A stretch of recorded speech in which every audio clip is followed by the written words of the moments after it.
VocalEye Almost Live Zoom, Resilience and Purpose, hosted by Amy Amantea, with special guest Anne Mok. It's a big welcome to you all to this VocalEye Almost Live event. It's another Wednesday. My name is Amy Amantea. I use she, her pronouns. I'm the Associate Director here at VocalEye, and I'm your host for these Almost Live events. And I'm a member of our community, the blind community. Well, can I be biased and say one of my favorite communities? It's one of my favorite communities. And every Wednesday we gather here, and it fills me with joy to have you all in the space. So thank you so much for enriching my Wednesdays and joining us in the space and sharing your testimonials and sharing your thoughts and programming ideas and all sorts of things. We so appreciate that. We read every email that you send through, and we let our funders know about those and every dollar that gets donated. So it's not lost on us, and we very much enjoy reading those letters and having you in our spaces. And if folks are joining us on our YouTube channel, please like, subscribe, sign up for our newsletter, visit our website, come to a show that we are describing at a local theater. It's all on our website, vocaleye.ca, and check out what live description is like. So you are most welcome to do that. VocalEye is broadcasting to all from the traditional and unceded or stolen lands of the Coast Salish peoples, in particular the Squamish, Musqueam, and Tsleil-Waututh First Nations. So y'all know that I like to think about our programming offering for the evening and what kind of research I might do in terms of forming my land acknowledgements. So tonight we have a special guest in the space, and one of my favorite things about learning about land acknowledgements is how Indigenous folks, their perspective about disability.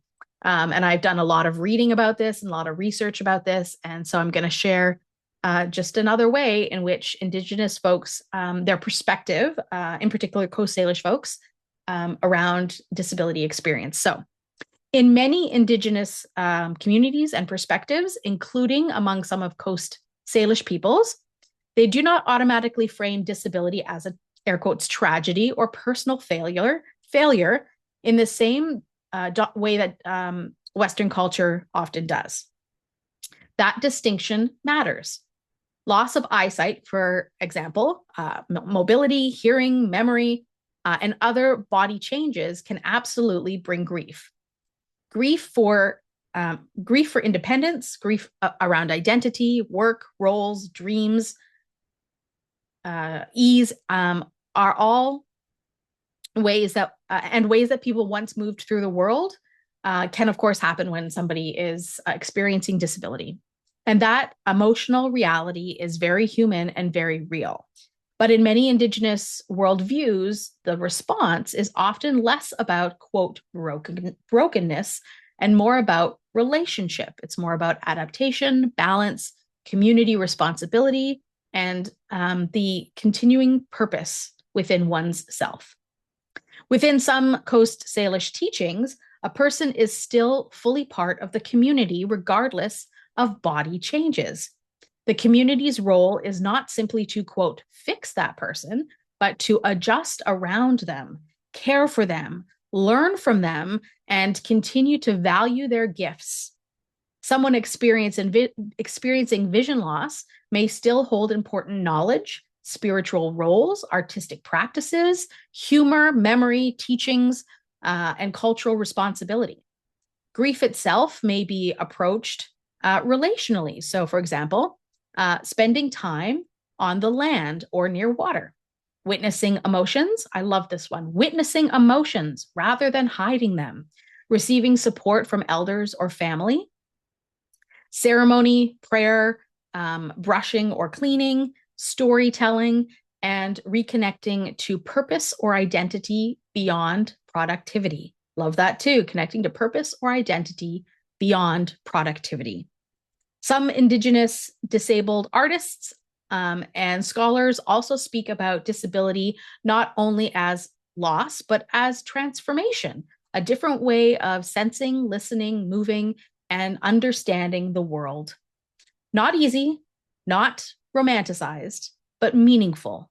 At the same time, it's important not to generalize, of course, or to idealize Indigenous communities. People can still experience, of course, shame and isolation and ableism, depression, or deep grief, especially because of the disruption of colonization and how that disrupted traditional systems of care and community within Indigenous peoples and their independence.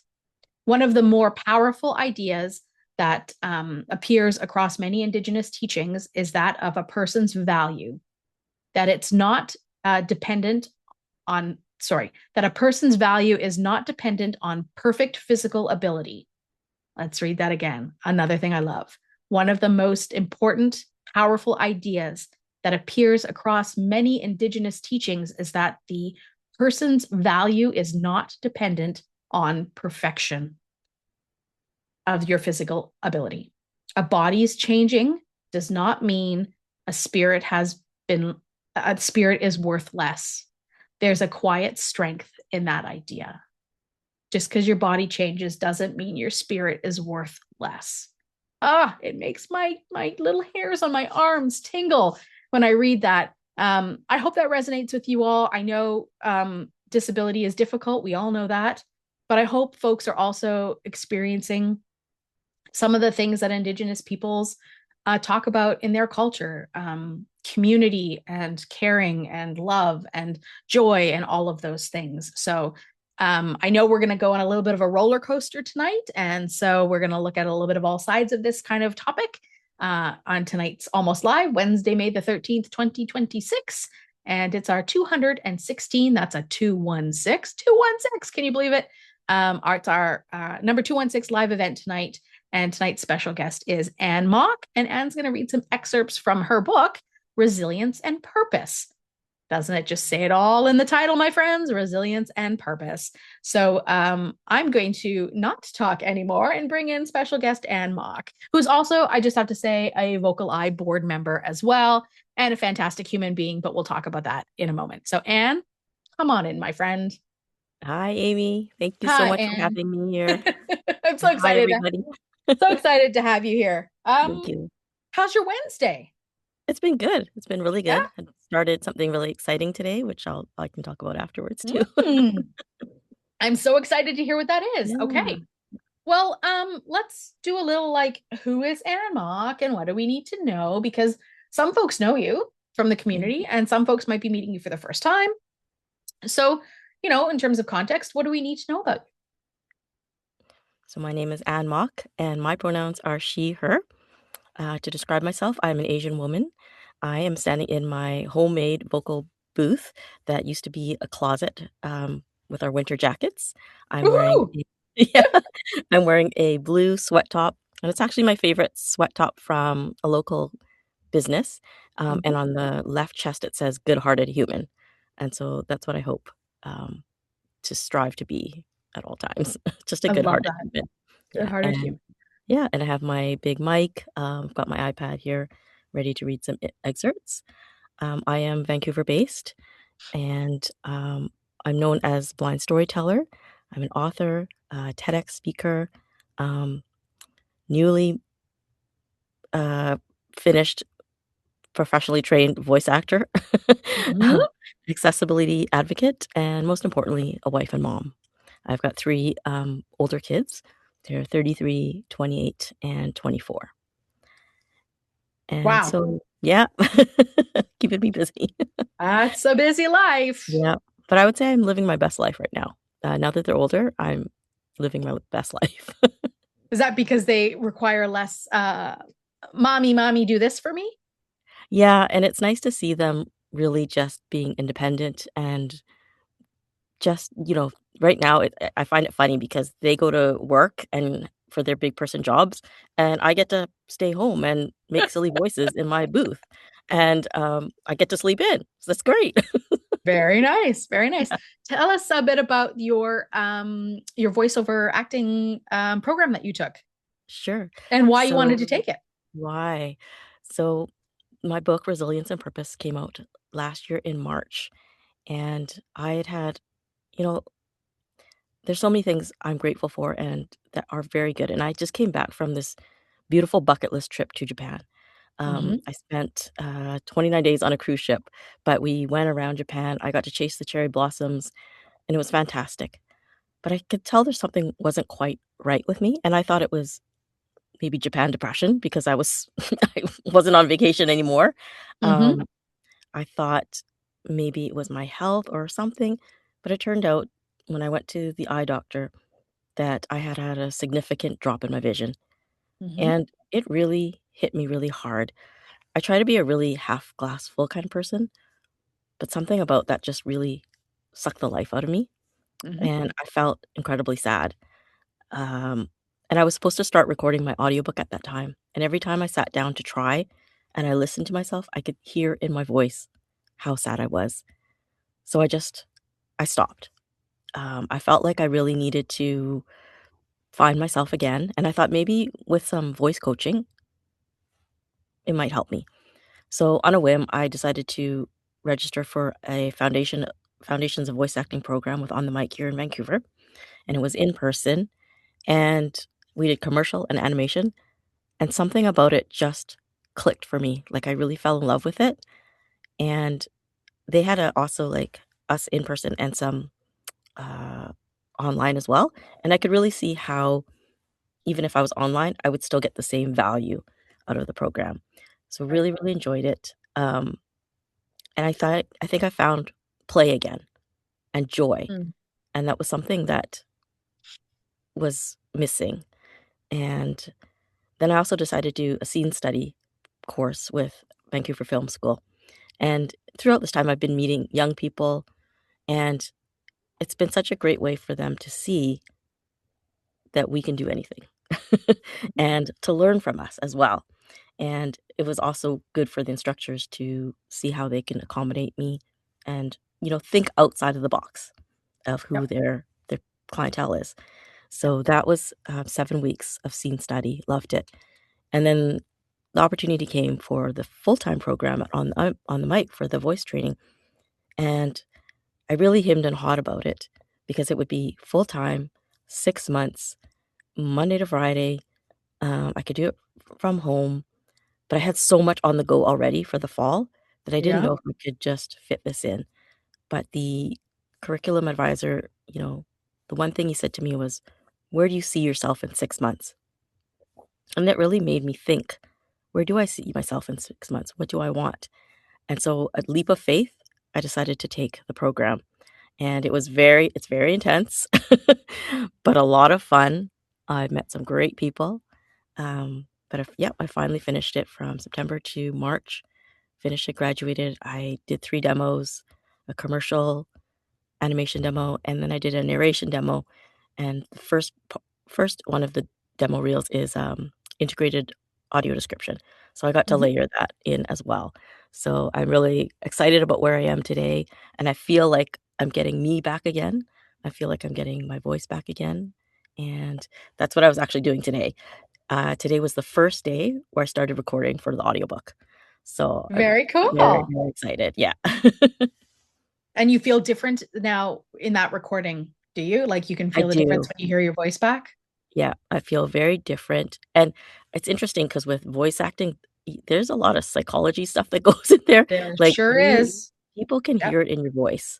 Yep. It's yeah, they would say, "I'm holding back," and I really was holding back a lot of things, and it was having to let go, so much of that, to let Mhm. my voice come out.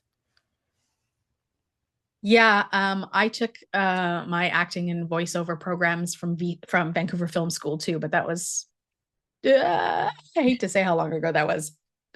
20 years ago, um, when I was there. And I remember doing the same thing as I have a demo reel, but it's very old now, and I'm a very different human now. And Mhm. but when you get the opportunity to actually go in and um, do your first voiceover project, Yeah. it's really a lot of fun. Mhm. So I obviously got to do that when I co-wrote and did Disability Tour Bus. We did that all in a sound studio with different characters. And like what you're saying, I remember um, being in the studio. And lucky for us, we were all in there together. So typically Yeah. that's not what happens. Typically you're there by yourself. And so you're recording your lines, for example, in animation, And this always made me very curious because I used to watch these documentaries like with Robin Williams, right? Yeah. And these big, like, Jim Carrey, these big, boisterous actors that can do these outrageous sounding cartoon characters. And then you realize they're in the booth all by themselves Yes. and they're Yes. not responding to anybody else doing another line. So, like, how Yeah. awkward is that when it's just like you're just reading one line after the other? Yeah. Like for an actor, you got to be on the ball to pretend what the other actor is giving you and understanding those Exactly. intentions, right? Because you're just talking to yourself, basically. The way they just go big into their booths, and it's just like That's the it's thing. a whole big performance in there. That's the thing. And the other funny thing I find about the work is because in television, you are trained to be small Yeah. because every move you make on your face looks big, even though it's small. So the bigger the look, like it looks awkward because the camera's so Yeah. close, right? In theater, you're trained to be big because they have to be able to see you at the back of the room. And so in voice acting, it's like, well, technically it's kind of like digital, but you have to Yeah. be big. You have to be And big. it's Yeah. really hard to know what big is Yes. when you're in that space because you so want to be small. Yes. Because you're in a digital space, right? Yeah. So I kept remembering when I was recording too, they're like, go bigger, go Yeah. bigger. And it's like, I feel ridiculous. And they're like, we Yes. want you to feel ridiculous. And it's like, okay, this is so Exactly. unnatural. And it's like, that's what we need. And it's okay, Yeah. all right. Yeah. So there's a lot of trust you have to put in the people who are listening to whatever your performance is, because you also can't really be objective in the moment about it. No. No. Yeah. There's so much nuance. But Yes. yeah, it's been very interesting. It's been a lot of fun. I'm so excited for you. I'm so excited. I Thank think you. you should also take a playwriting Oh, program. okay.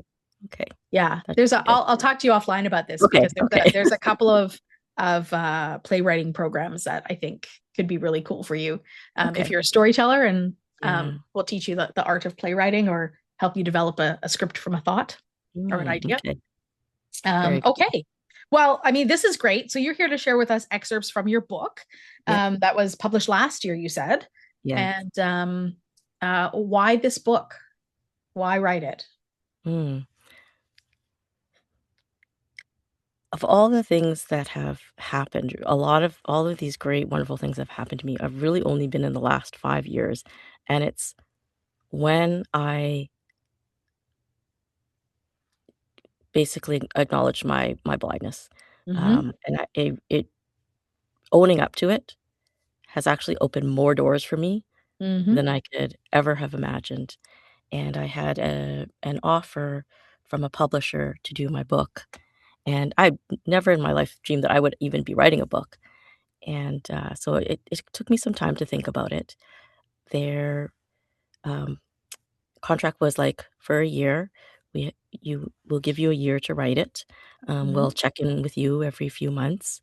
And I was like, okay. And I had some thoughts in my head, and I kind of started. I think I got I was told in September, so I started in January of 2024 to do it. And I had some ideas, but they weren't really connecting. And so I started writing, and then I stopped, in spring and summer, and because I was really trying to find that missing piece to bring it all together. And then I came back again in September. I started working on it some more, and I really see my life as a series of chapters, and how each one has led to the next chapter. But it's that tiny thread that connects them. Yeah. And so much times, when you think those are the hardest chapters of your life, that's actually the in between moments between those chapters that give you the most growth. And I thought a lot about legacy and what I want to leave for my kids. Mm. And I lost my mom very suddenly. And I always wish, and oh, yes, I was on VocalEye for this too, for my mother's Yeah. story. That's Yes. really when I really got to know you during that Yes. process. Yeah. Anyways, That's right. continue. Yeah. So that led me to think about all the things that I would love to ask her and know from her. And so the book is really a love letter for my kids and Mm-hmm. leaving that for them. After I finished writing it and it was published, I also realized it was actually a hug from my mom. It's what I would have needed Oh, during those really hard times. And I feel like it's this beautiful legacy for them. Mhm. It was never to make money or anything like that. It was really, Yeah.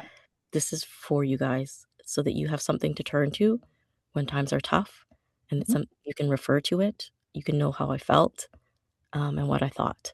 So that was behind the book. That's really lovely, Anne. Thank you for sharing that. Yeah, thanks. Well, I know that we're going to continue to have some conversations between these excerpts, so I want to jump right on in. But before we do that, we have the cover photo. Okay. So I'm going to get Rick to bring up the cover photo of the book, and you have an image description of it. So why don't you share with us what the cover is? Yes. So this is a soft, painterly illustration of myself and an Asian woman walking confidently with a white cane against a warm, abstract background of flowing peach, gold, cream, and blush tones.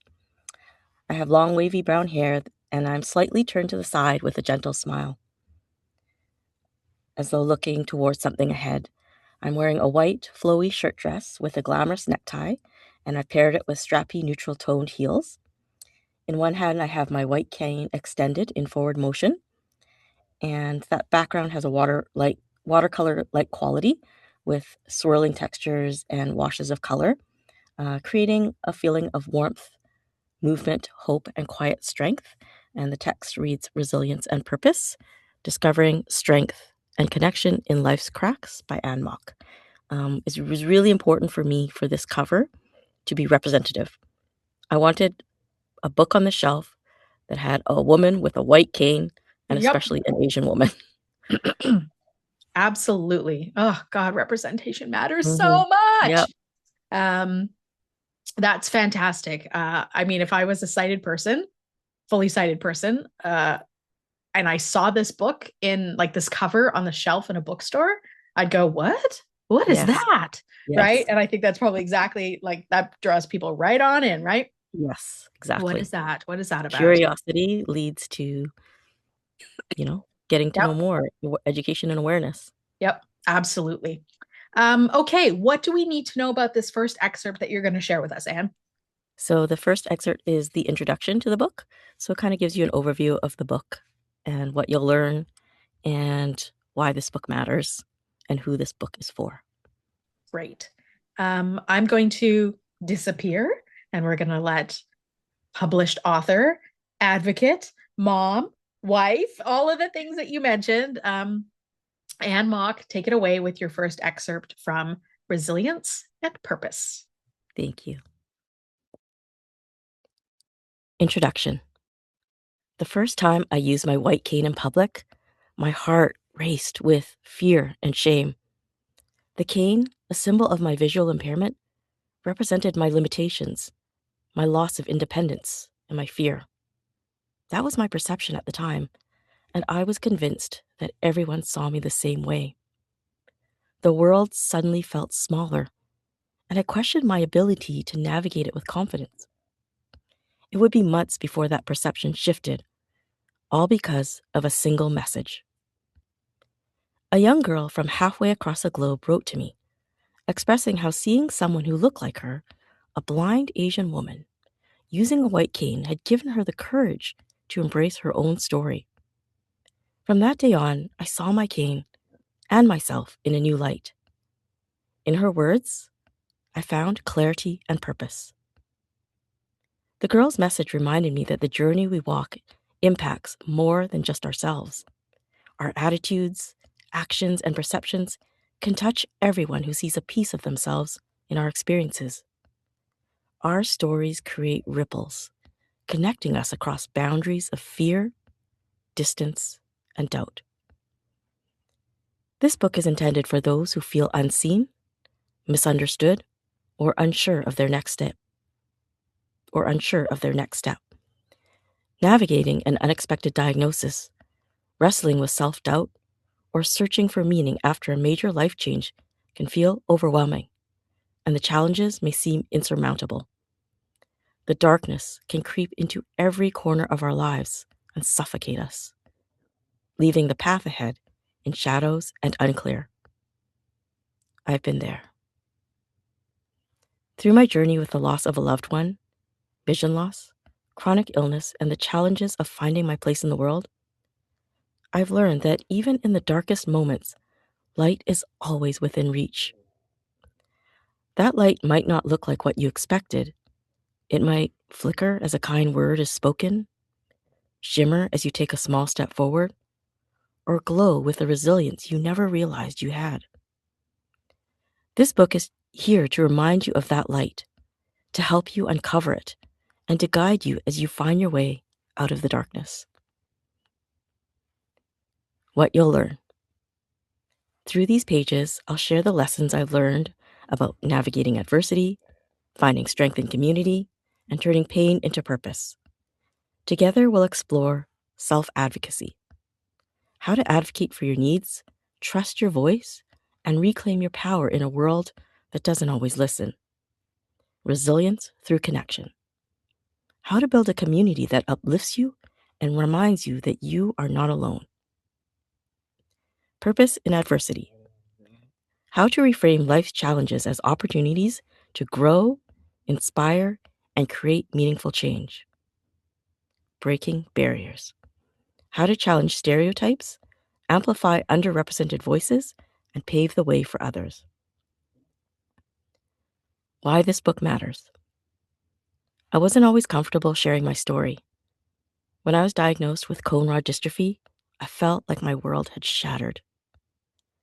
After losing my vision and later living with debilitating chronic pain, I grieved for the life I thought I'd lost. But through the support of my community, the power of advocacy, and the strength I found within myself, I discovered that those cracks in my life weren't places of loss. They were openings where light could shine through. This book is the culmination of those lessons, woven together through the stories and experiences that have shaped me. It's not a one-size-fits-all guide to overcoming adversity. Instead, it's an invitation to reflect, connect, and find your path forward. Who this book is for. This book is for anyone who has felt lost, unseen, or uncertain. It's for those who are navigating the complexities of life with a disability, illness, or any unexpected challenge. It's for people who want to build a more inclusive world and for those searching for hope in the face of hardship. A call to action. Are you ready to uncover your light, embrace your journey, discover your strength, and take back your life? You already possess the power and the tools to make significant changes in your world. Let this book be your beacon. Let's take the first step together. Okay. Thank I'm you. hooked. If I was shopping for this book in the bookstore, what section would I find it under? It'd be what's biography is not autobiography? Yeah, probably biography, I guess. It feels too like it's got a bit of a I don't want It's this to sound like a a memoir. memoir. Even like a little bit of a self-help book, and I don't even know if that's what they call them anymore, but like, when you're walking sort of through somebody else's shoes in order to reflect on self, Yeah. other people's experiences, to reflect on self. So you could probably find this book in many many different cross sections. Yes. Yeah, I love that. Yeah. That just means you get exposed to many different people, many Yes. different readers. So Yeah. And there in each chapter of the book, I'll talk about the story, but then I'll also give action steps too, so that it Mhm. allows you to think. When I was writing the book, I wanted it to be, not everybody goes through the same things, All right. but maybe you might be going through something of the same. You'll turn to the book and it gives you a little bit, almost like a journal where you can write down your thoughts and have you think a little bit more. So it would be a book that I would leave on, the bedside, that something that I could turn to whenever I needed it. Yeah. Yeah. That's a really interesting thought. How many chapters are in this book? There is, I think it's 12 or 13. Let me Okay. see. Yeah, Okay. yeah. And do you think that because you said you see your life in chapters, that there will be a next book? You know, Have you it's already funny. thought about that? I've thought about it because so much has happened after this Yep. that it's almost like, oh, there's more coming. That things that I would have never thought. But like with each chapter, it's brought another thread to the next stage. Like I would have never thought I would be doing voice acting at this point in my Yep. life. Yeah. Going back to school, yelling in my booth, who knows, right? Yep. Yep. It's so interesting to me because um I think a lot of the times human beings are sort of programmed. I don't know where we get this from, but we're kind of trained in some ways to say no. Mhm. We're not necessarily born as yes people. Yeah. In fact, the busier you get, the more people say to you, "Have you learned how to use that little two-letter Yeah. word?" Yeah. Right? I get that Yep. all the time. When do you Yep. sleep? And have you learned how to use no? Because that's how you take care of yourself. Yeah. Um, which I'm not good at. I will just say that I'm not good at the two-letter word. I'm great at the three-letter word. I say Yes. Yeah. yes to just about everything. Yeah. Because like you, I've also recognized that going through the sight loss experience has been more of a gift than it's been a tragedy. Mhm. It has taken me time to get there. There's no Oh, yeah. doubt. Like, I'm not saying that, Absolutely. the minute you lose your eyesight or acquire a disability, then all of a sudden you're like, oh, okay, great. Well, Yeah. there's a grieving process for sure. Absolutely. And And it's there's I believe it's necessary. It's I necessary to go through that, I you think know? you're right. I think it's like when you lose a loved one, Mhm. you go through losing somebody who maybe you were into and you're coming out of your chrysalis and growing into somebody who you now are. Yeah. Um, Yeah. and so that's really how long really how I interpreted it. So my question for you is, how long do you think it took you before you embraced, you said in your opening, like you embraced your sight loss? How long did that process take from, the hiding it or the being embarrassed about it or whatever to, okay, you know what? I'm just going to do this thing because, like, what are my choices? How long did that process take for you? Well, I was diagnosed in 2015 officially, Right. but I've been going through the symptoms, things long before that. Hmm. Um, and then for about 5 years after that till 2020, I lived a double life. I didn't tell my employers Yep. that I was losing my vision. I pretended to see more than I could. Uh, um, and it wasn't until chronic illness hit me in 2021, and then I was totally taken down from it. Hmm. And then the pandemic came, and it's then with a mask and sunglasses, I felt Yeah. like even though I was invisible, but I could be a little bit braver. So I would take out my white cane because nobody recognized me, nobody saw me. Like people know who I am in the neighborhood. They're like, well, "What do you mean? One day you can see and one day you can't." Like people couldn't Hmm. understand that. And I slowly became braver and braver to use my white cane, and now, like, I can't, manage without it. If Hmm. it's missing from me, I feel like a part of me is missing.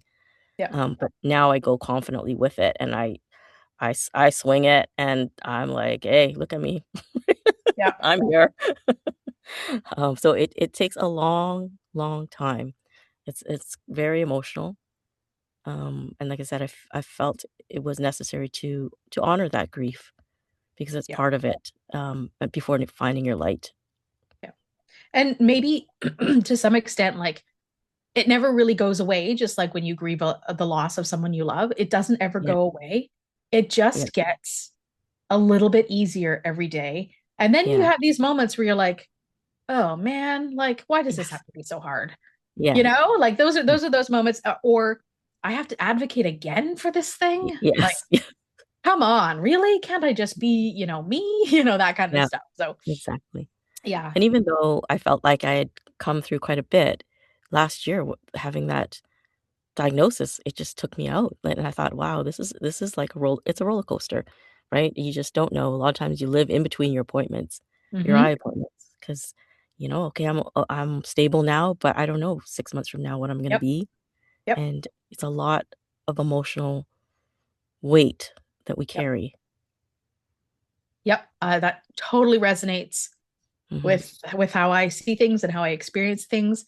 For folks who don't know what rod cone dystrophy is, how would you mhm. explain that to somebody?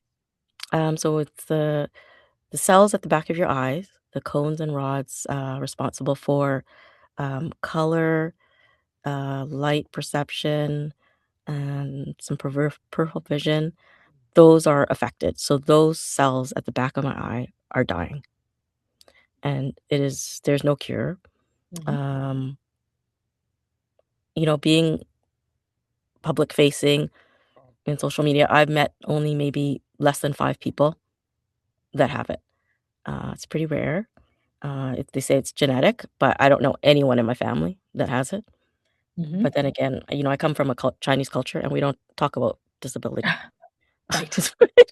So people could have had So it their whole lives and not have shared exactly, it or not have known it. exactly. Yeah. So, we keep an eye out for the kids and stuff, and they're very aware to watch for any symptoms, and the doctors are on top of it too. So, Right.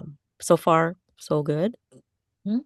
Yeah, So, does it manifest slowly? Like, I mean, if it was genetic, right? yeah. And you were born with it, just like folks who have RP, for example, Mhm. um, does it, did, would you say for you that it manifested slowly until like it's a slow degrading kind of journey towards sight loss? Like RP is I mean, there's 200 forms of RP Yeah, at yeah. least, but most people I talk to say that it's kind of like looking through a toilet paper roll. You have no Mhm. peripheral, but you have really, really good central vision until you have nothing. Right. So how would you describe sort of your like what you see and how that sort of changed over your chapters? Yeah. So, it's they say for everyone is different with cone rod dystrophy. For me, it wasn't until I was in the middle of raising the kids when I'm driving around, taking them everywhere, that I really started to notice changes. But I'd always had trouble with my vision. Since I was 3 years old, I was wearing those thick Coke bottle glasses. Mm-hmm. Um, Even by high school, I was already legally blind, but I wore contact lenses and I made it through school. Um, when my mom passed away, I decided to get laser eye surgery. I thought I would do something for myself. And for Mm-hmm. a while, my vision was fantastic. I was like, wow, like I've never seen better than anything. But it only took just a few years after that my vision was really deteriorating. And I go for the eye test and they're like, "Yeah, oh, you can see the eye chart fine. You're good." And I'm Mm-hmm. like, I know something is wrong. So it took like 8 years of advocating and saying I can't see what I know I'm supposed to be able to see Right. to um, to get to that diagnosis. Right. But I think had I not had laser eye surgery, it would have been presented itself much sooner. I Right. think that it gave me a little bit of time. Not interesting how that works. Yeah. Yeah. Um, okay, well, you've got another chapter to share with us. Yes. So where are we going? How do you want to introduce this one? This one is actually my diagnosis. So this Okay. is chapter 3, blindsighted, seeing beyond the darkness. All right. Here we go. Mini lesson. True vision comes from understanding how to adapt and thrive. As caregivers, we often focus so intensely on the needs of others that we forget to check in with ourselves. After my husband, Tony's stroke, I poured everything I had into supporting him, our children, and keeping our family afloat. But in the quiet moments when the chaos subsided, I began noticing subtle signs of trouble in myself, signs I didn't yet understand. I could see, but I couldn't see. What started as a faint unease eventually grew into something I could no longer ignore. My vision was slipping away, and with it, my sense of who I was and how I would navigate the world. The diagnosis that changed everything. June 2015. The sun outside painted the day with warmth and light, but the office I sat in was dim and heavy with uncertainty. Cone rod dystrophy, the retinal specialist said. 3 words that would alter the way I saw the world and how the world would see me.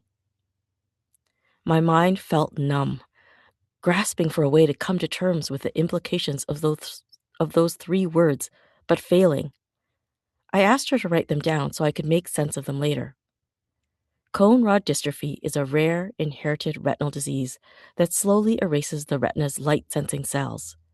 First the cones, responsible for color and sharp central vision, then the rods, which govern peripheral vision and night sight. There was no cure. The diagnosis didn't feel real until I researched it on my phone while sitting on the bus. As the search results loaded, the truth began to unfold. My vision was slipping away, and there was nothing I could do to stop it. The long road to answers. Looking back, the signs had been there all along, buried in years of unexplained struggles. As a child, I struggled to see the clock on the far wall of the classroom or read numbers on the overhead projector, even with thick glasses perched on my nose. My siblings also wore glasses, but no one questioned why I couldn't see as well as them. In 2003, laser eye surgery offered me a temporary glimpse of a sharper, brighter world. For the first time, I could see clearly without glasses.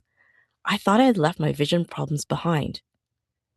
But within a few short years, things began to change. Night driving became terrifying. I couldn't see the lane lines, street signs, or license plates. Anxiety gripped me as I clung to the steering wheel, straining to see and with my heart pounding. I began to have difficulties even in the daytime. I couldn't make out street signs until they were too close to be useful. License plates were just smudges in my vision. Pedestrians appeared out of nowhere at crosswalks. My eyes struggled to adjust to changes in light, and I began to dread the dimming hours of dusk. I went to the optometrist repeatedly, voicing my concerns. I'm not seeing what I know I should be seeing. They ran their tests, but the results showed nothing wrong. Year after year, I left with a small prescription and mounting frustration. The decision to stop driving. By 2013, I knew I could no longer drive. The decision was excruciating. Driving represented independence, freedom, and responsibility for my family. But I couldn't ignore the danger I posed to myself and others. Being unable to drive placed an enormous strain on my husband, Tony, who was still recovering from his stroke. We depended on my ability to travel to work, get to appointments, and get our children places. The decision to relinquish my license meant making considerable adjustments to how we functioned and how I saw myself.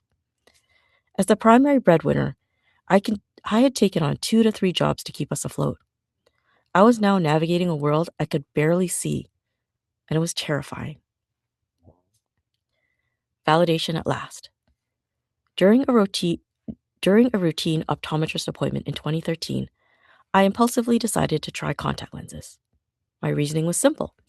If I put the lenses directly on my eyes, maybe I'd see better. But the opposite happened. With the lenses on, my vision grew even blurrier. That was the turning point. My optometrist finally recognized that there was a bigger problem and referred me to a retinal specialist. When I met the specialist, I poured out years of frustration, fear, and doubt. Tearfully I admitted that I felt like it was all in my head. Her response was life-changing. I believe you.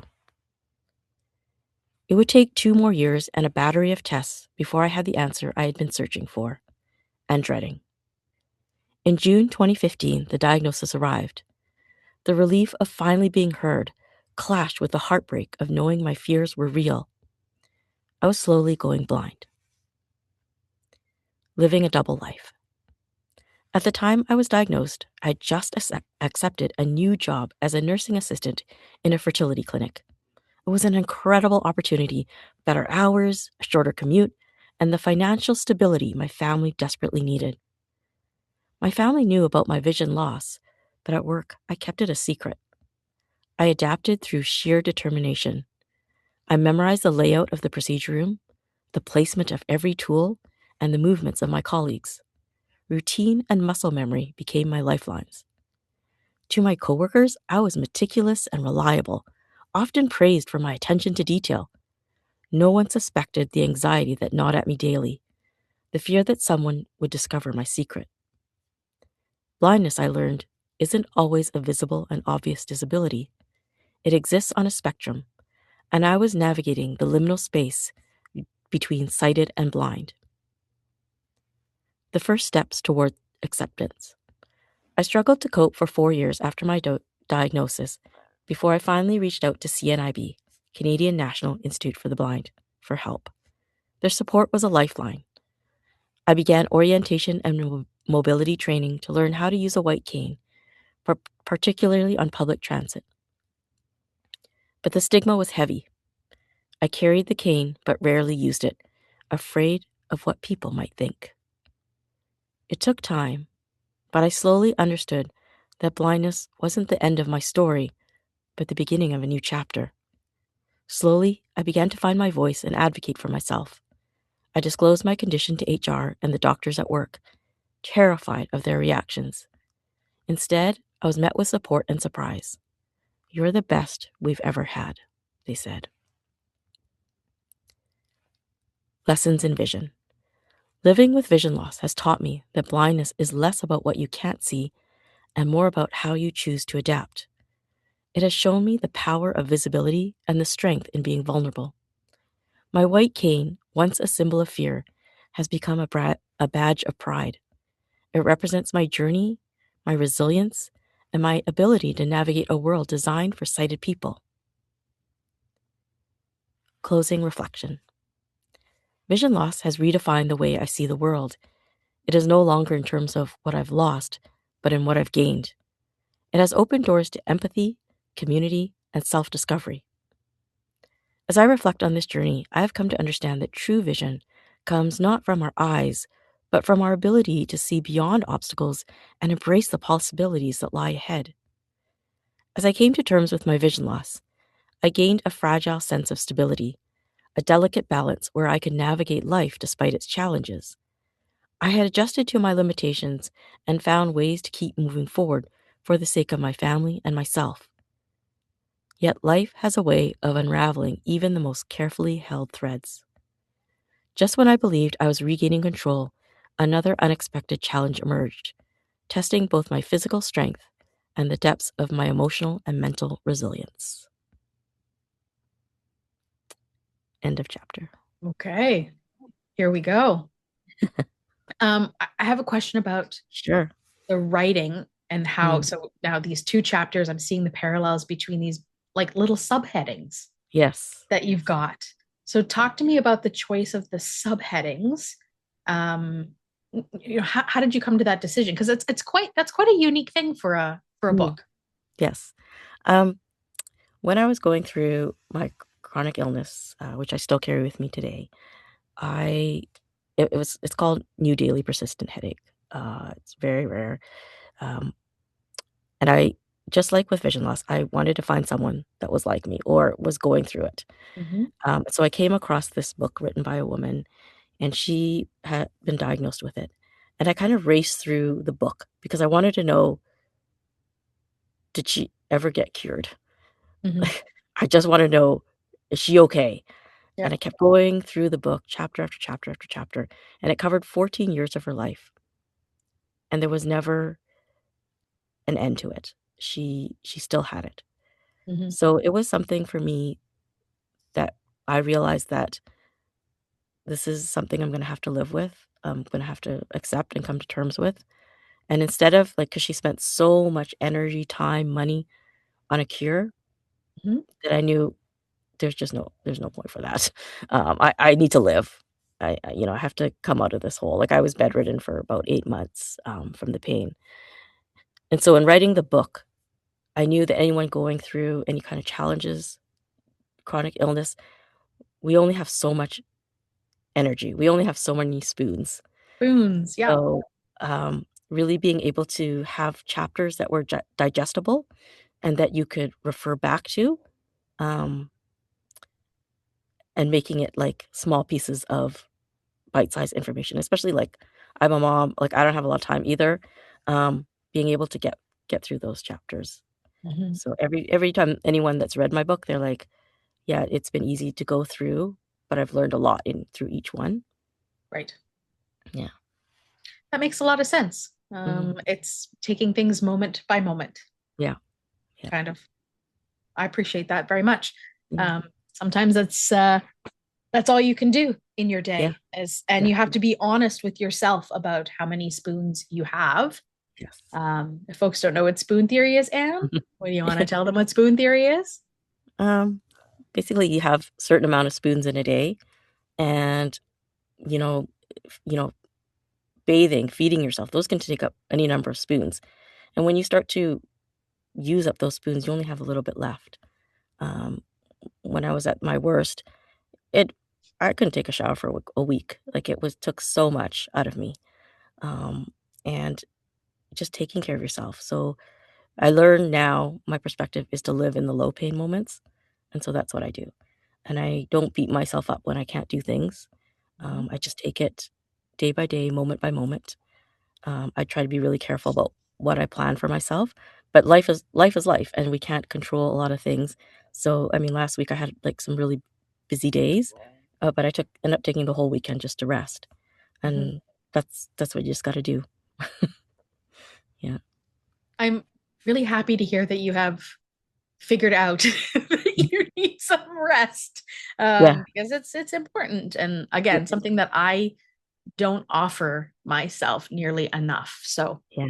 I It's am very hard. trying to be better, Yeah, but it's hard. It's it's hard. very hard. Um, Yeah. I live with a lot of that FOMO, that fear of missing out stuff, Yes. because Yes. um, And we're the yes people. And we're then the yes as people. we've learned in acting, it's yes and right. Yes, and that's the Right. improv 101. Yes, Yeah. and it's exactly it. And I also think that I know I do, but I think it's probably something that resonates within the disability experience, is that you have this sense of I don't know, like I better do it now just in case. Yes. And it's that's not a glass half empty thing. That's a live in the moment thing. Mhm. And so when I feel really good, I want to get everything done as much as I can do. But when I don't feel Yeah. good, I will push myself and then I'll regret that, Mhm. because I maybe could have had more spoons for the next day had I not used so many the day before. Um, Yes. so stay tuned, friends, because Yes. I have a line of jewelry coming out that is Oh, all I'm very related to excited. spoon theory. Yeah. So Oh, perfect. yes. You will be a recipient when I have Ah. that set up and ready to go after my move. Awesome. After my move, Okay. so once I'm in June, I can focus on that. Everything's packed away right now, but focus on that. Yes. At any rate, so yeah, I'm a big spoonie. I get it. Yeah. It's important to Yeah. understand what your capacity is. Yeah. Yeah. It is very difficult. It's very difficult. So anyone going through that, you know, I feel you. It's very, very difficult. Yeah. So when you were writing this book, like, is there a place in your book where you actually define what spoon theory is, or do you anticipate that anybody who's going to be reading this book might already know what that term is, or that they'll look it up later, or because Um, I'm not a writer. I always say yeah. that in this space. I'm not a writer. And so I would want to overwrite and explain everything. Even when as a playwright, I did that. And I was like, wait a second. No. You just sort of have to trust that your audience gets things, right? Yeah. So how did you navigate that kind of thing? I actually never covered spoon theory in Yeah, the chapter, but I did talk about how I kind of moved through that to find my new right, purpose. right. Mhm. Cool. I like that. Mhm. I tend to over explain things. So I tend to too, so that yeah, I could go right on writing forever and ever, but then this book never would end. yeah. Well, I guess that's where having a good editor Mm, comes into play. yeah. Do you feel like you had a good editor or being I had a recorded? pretty good editor. I didn't have to go through too many edits, which was really good. Yeah. They were quite happy with the work. It was just very small things, but Yeah. they were really happy. Mm. That's also very nice to hear, because too many edits would be taking away Yeah, yeah. yeah, all of your like representation and your identity Yeah, and your yeah. It's not me authenticity. anymore. Yeah, Yeah. that's right. Whose book is this? Yeah. Yeah.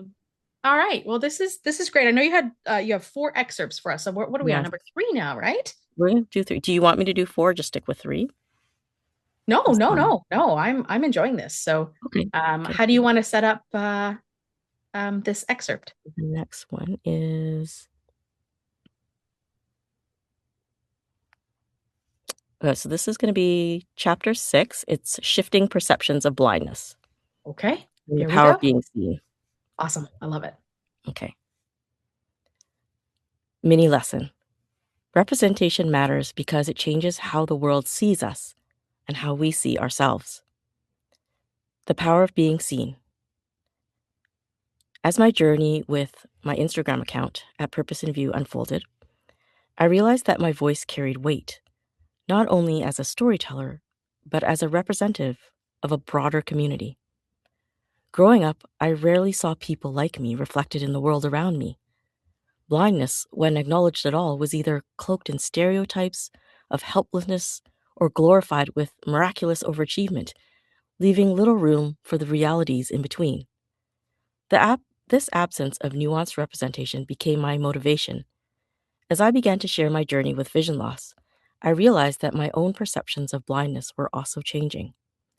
I began to question how I saw myself and how I assumed others saw me.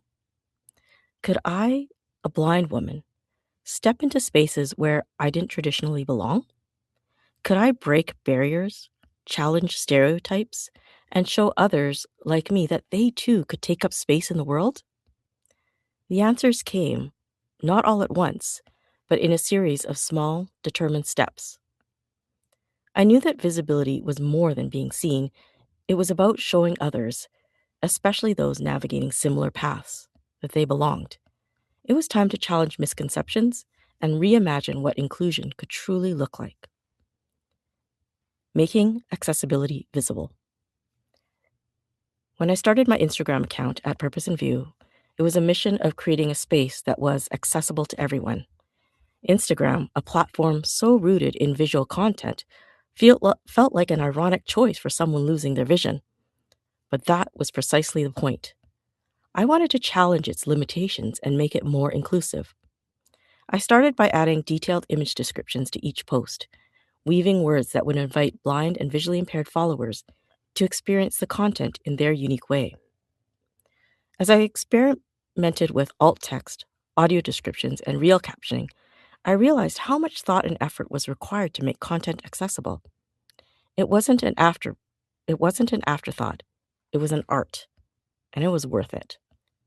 Every time I received a message from someone who felt included for the first time, it reaffirmed my mission. I wasn't just making content accessible, I was making people feel seen. Advocacy in every step forward. An unforgettable moment in my journey came from a message I received from across the globe. A young girl shared the joy and value of seeing someone who looked like her, confidently navigating life with a white cane.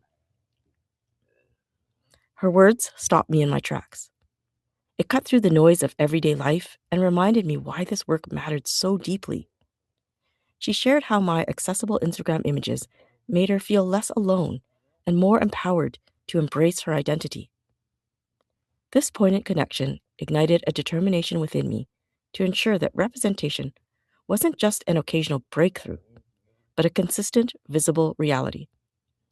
It reaffirmed my belief that every photo, every piece of content, and every collaboration held the potential to break barriers, shift perceptions, and create meaningful change.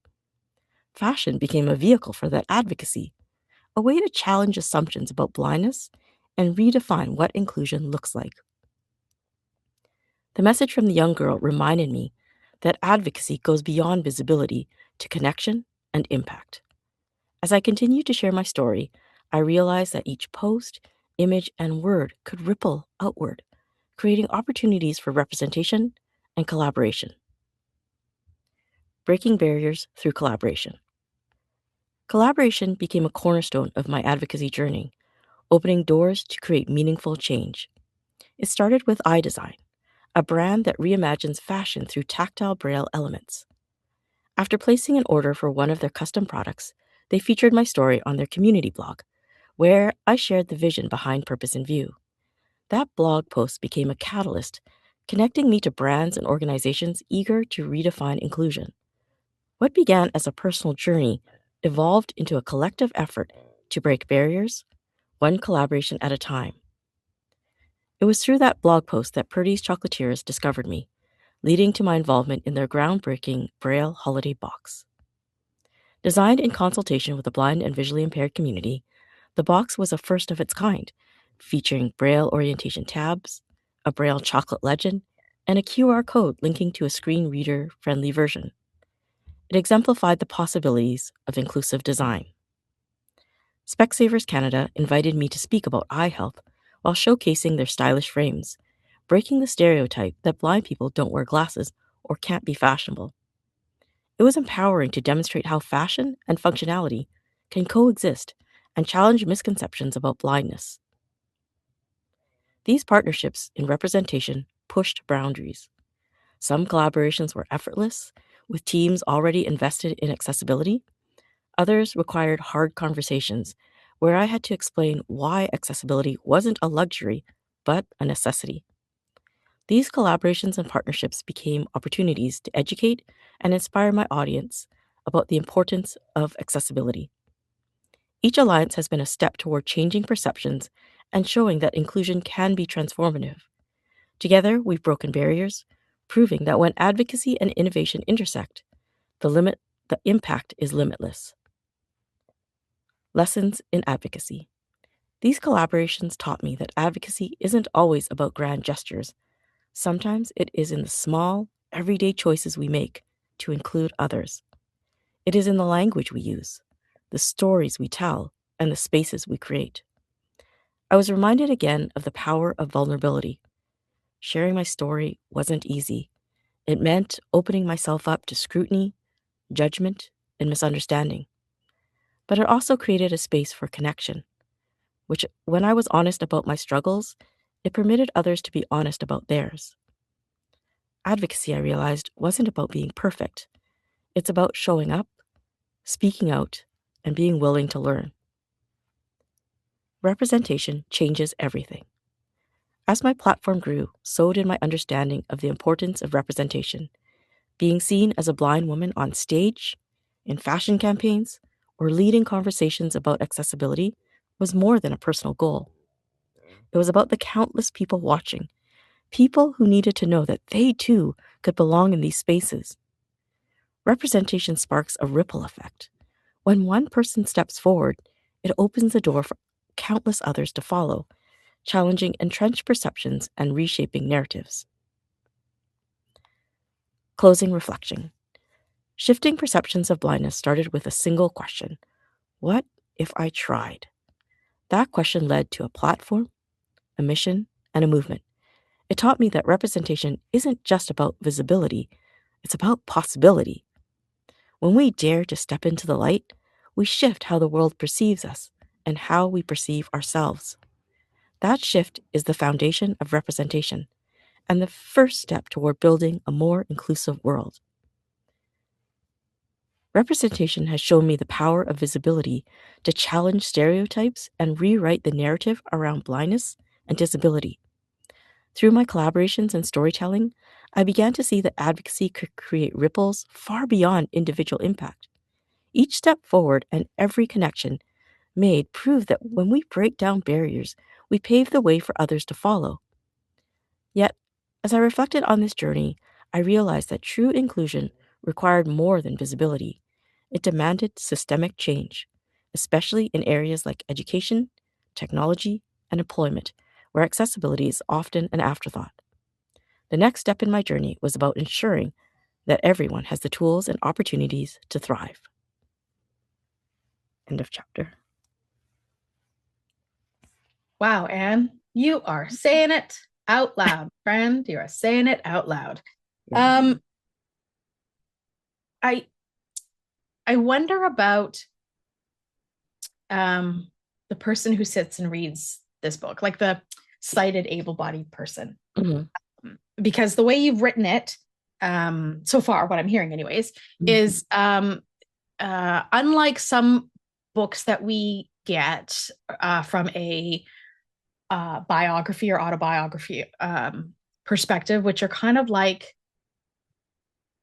I don't want to be a little bit careful when I say that, but like the inspiration porn bitch, right? Like Yes, yes. it's the I've risen from the ashes, and I pour me, and now here I am, and that kind of thing. But I don't like, even though there's a trajectory in your journey, I Mhm. don't get that sense that that's how you want your reader to feel. Yeah. So what is it that you want your reader to take away? I want them to be open-minded. That's something that I've grown up, having gone through many things, realizing that having an open mind, listening, Mm-hmm. having conversations, and connecting with others is so important in how we relate to each other and how we can connect with each other and how we can understand each other and have empathy for what we each are going through. And in reality, we are actually more alike than we are different. Yes. So, being blind or disabled, we're not like anything like more different, wrong, or anything else than anybody else. We are the same people, just like anyone else, with the same things that we love, same things we don't like. But we are all so much more alike. And I think we need to find that common ground, because a lot of people don't know what they don't know. So in trying to like bridge that gap, like to bring education and awareness, like I want someone to be like, tell me more, like tell me Mhm. what can I do? How can I help you? Instead of like me preaching, Yeah. from the pulpit. Right? Yes. Yeah. Yeah. And I feel like community has been so, so important to me. So I listen and I learn to a lot of community members because I don't know everything, that's for sure. And I'm always learning. And I think that's the most wonderful gift about being human is that we Mm-hmm. continually get to learn. One of the things that, well, I think maybe mostly in the Describers Cafe, people have heard me say this, but maybe in the space too, it's like when I stop being a learning person, like, what is there left to do? Yeah. Yeah. Like nobody knows everything. And it's a great gift to be able to continue to learn whatever Yeah. it is. Yep. Um, Whatever it is. whatever it Yeah. is. It's like Yeah. even in my own art practice, I've coined myself when people say, "What's your art practice?" I go, "I'm an artist of opportunity." Right? Yes. Like if somebody wants to collaborate, and yeah, heck yeah, I'm Yeah. there. But most artists have a very specific artist statement. Yeah. And they always do the same sort of, like I'm an artist that, focuses on um, relationship to humans and climate change. And any Yeah. project they do is related to that theme. And I'm sort of the opposite. Everything that I do is just related to collaboration. Doesn't Hmm. matter what the art form is. Um, Yeah. I just want to be with people and collaborate and learn Yep. and grow. Yes. Because Having that that, that sparks joy for me. Yeah. Yeah, that growth mindset, I think, is so important, Yeah. to have that, like, and yeah, people ask me, and I'm like, I'm a listener and a learner. Yeah. Like, I just wanna learn and listen from people. Yeah. Yeah. And I think that also makes you a better storyteller in general. Mhm, Real good storytellers do a lot of listening mhm. and a lot of learning and don't profess to know it all. Yeah, yeah. Right? Yeah. Well, we're on to our final chapter. Okay. Um, how do you feel so far? I feel good. Yes. You guys I probably feel hear good. my I stomach feel good. rumbling a little bit. Oh, please. No, no, this is great. So I'm excited. I don't know where we're going next. So Okay. what chapter is this that you're going to read? We're gonna do chapter 8, representation. Okay, I'm going to give you the space. Alright. Mini lesson. To be seen is to be empowered. To represent others is to make change possible. The power of being seen. Representation is the bridge between being seen and being understood. As I embraced my identity as a blind content creator and advocate and began sharing my journey with vision loss, I realized representation is not just about breaking barriers for ourselves, it's about opening doors for others, changing perceptions, and building pathways for change. It is an act of empowerment. When we step into spaces where we've historically been excluded, we say to the world, we belong here too. standing on the TEDx stage. I stood on the TEDx stage prepared to do more than give a speech. I was there to shatter stereotypes, redefine perceptions, and inspire a new vision of what inclusion truly means. Titled Blindsided, my talk was a culmination of my journey, a blend of personal reflection, advocacy, and a call to action. For several years, I had wrestled with the invisible barriers of disability, societal stigmas, internalized self-doubt, and a lack of representation. The absence of representation in my life whispered to me that my story didn't belong in the larger narrative. But on that stage, I decided to change that narrative for myself and for countless others who feel unseen, unheard, and underrepresented. Shattering the glass. I opened with a memory, one that had profoundly shaped me. At 3 years old, sitting on the carpet of our family home, I heard the sound of glass shattering around me. Someone had thrown a rock through our window in a cruel act of exclusion and rejection of my family's Asian heritage. That moment was my first encounter with feeling different and the beginning of understanding that not everyone sees belonging as a universal right. The metaphor of shattered glass carried through my talk, symbolizing both the breaking of old perceptions and the opportunity to reassemble those fragments into something new and meaningful. A lens of accessibility. I invited the audience to join me in seeing the world through an accessible first lens. I shared how I, as a blind woman, I use tools like my smartphone, and they become more than a means of connection, but also allow for greater independence. A flashlight, a wallet, a GPS navigator, and a lifeline to the sighted world. I revealed how social media became a gateway for building community, amplifying voices, and breaking barriers. Social media, a space historically dominated by visuals, was where I first dared to challenge convention. Through accessible content, alt text, image descriptions, and captions, I connected the sighted and visually impaired communities, fostering understanding and collaboration. Representation matters. The heart of my talk was a simple but profound message. Representation changes everything.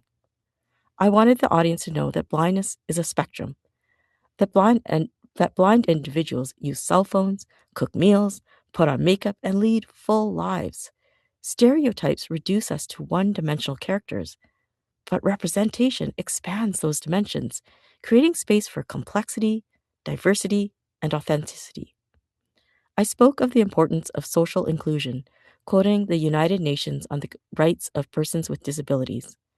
Disability results from the interaction between persons with impairments and attitudinal and environmental barriers that hinder their full and effective participation in society. By addressing those barriers, both physical and attitudinal, we can build a world where no one feels excluded. A call to action.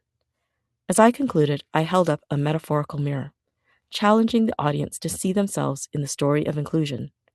I asked them to reflect on their biases and their role in creating or dismantling barriers. Bravely exposing my vulnerability, I shared how I learned to embrace my white cane, an outward symbol of blindness I once feared. Instead of seeing it as a mark of difference, I now view it as a bridge, an emblem of independence, resilience, and connection. My final words were not just an ending, but an invitation. When we look in the mirror and see a reflection of ourselves, let's shatter the glass to see beyond that reflection to the inclusive and diversely connected community we truly are. When we start to look at digital accessibility through an accessible first lens, no one will be left out or left behind. Becoming an author. Echoes of Grace and Strength. When Sabine Kvenberg invited me to contribute to her anthology, Become Empowered, Echoes of Grace and Strength, I felt honored and apprehensive. Writing my story opened a window to my vulnerabilities, fears, and triumphs. Through this writing process, I discovered the power of storytelling, a force capable of inspiring change, fostering connection, and challenging perceptions. Writing my truth. My chapter, Blindsided, starts with 3 words that changed my life forever: cone rod dystrophy. These words signaled the decline of my vision, but they also marked the beginning of a journey of transformation. As I wrote about that fateful day in June 2015, when my retinal specialist delivered the diagnosis, I found myself reliving every moment: the fear, the questions, and the heavy burden of uncertainty. The act of writing allowed me to piece together fragments of my story, showing how each challenge I faced shaped me into the person I am today. It was an opportunity to give voice to my experiences with vision loss, struggles with self acceptance, and my determination to create a life filled with meaning and purpose. Representation through words. I realized that sharing my story, while beneficial to me, was more about creating visibility for others in the blind and visually impaired community. In our society, narratives of disability are often limited to either extreme struggle or extraordinary triumph. I wanted my words to represent the nuanced, messy, and beautiful reality of living with vision loss. For someone who grew up without seeing individuals like myself reflected in books, media, or society, contributing to Become Empowered, Echoes of Grace and Strength was a profound moment of representation. My story became a mirror for those who, like me, felt unseen. Blindness is a spectrum that comes with challenges and victories, and it is just one part of a whole and vibrant identity. Breaking stereotypes and barriers. Writing also gave me the chance to address common misconceptions about blindness. In my chapter in Kvenberg's book, I emphasize that blindness doesn't always look the way people expect. Many blind individuals, like myself, capably navigate the world with the help of tools like white canes, assistive technology, or guide dogs. Yet we often face attitudinal barriers, assumptions that we are incapable, dependent, or unworthy of opportunities. I sought to break down those barriers through sharing my personal and professional journey, from working as a nursing assistant to becoming an advocate, a blind content creator, a TEDx speaker, and now an author. I aim to show the richness and possibility of life beyond sight. The ripple effect of storytelling. One of the most rewarding aspects of becoming an author has been hearing from readers who found pieces of themselves in my words. Some were parents seeking hope after their child was newly diagnosed with vision loss. Others were individuals with disabilities who felt empowered to share their stories. Storytelling has a ripple effect. By sharing my truth, I honored my journey and opened a door for others to step through and claim their narratives. Become Empowered, Echoes of Grace and Strength is a tapestry of voices, with each thread contributing to a larger story of resilience, growth, and empowerment. Each time I've shared my story, I've seen the ripple effect of representation. It's in the messages from people who feel less alone. It's in the conversations that spark new perspectives. And it's in the growing awareness that inclusion isn't optional, it's essential. A call to action. Writing reinforced my belief that representation matters. When we share our stories, we create pathways for others to follow. To anyone considering whether their voice deserves to be heard, I say this: your story has the power to inspire, connect, and create change. Through writing, I found a greater purpose: to ensure that no one feels alone in their struggles, and that everyone knows they have strength to overcome.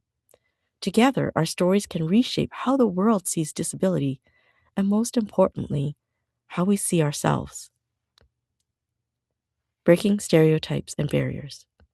Through TEDx, Become Empowered, Echoes of Grace and Strength, and my advocacy work, I've learned that representation is about showing up authentically.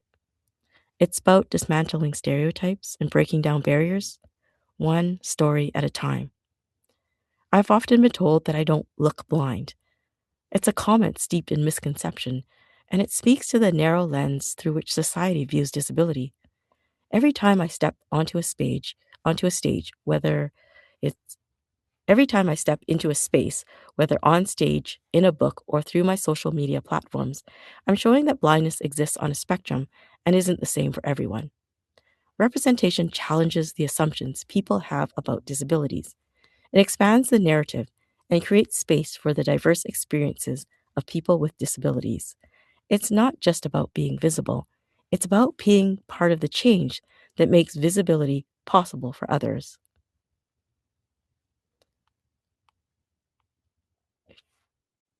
Just lost my spot. 1 second.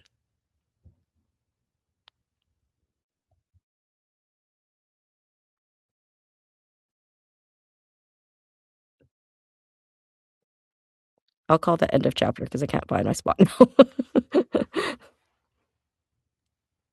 I guess we'll have to buy the book.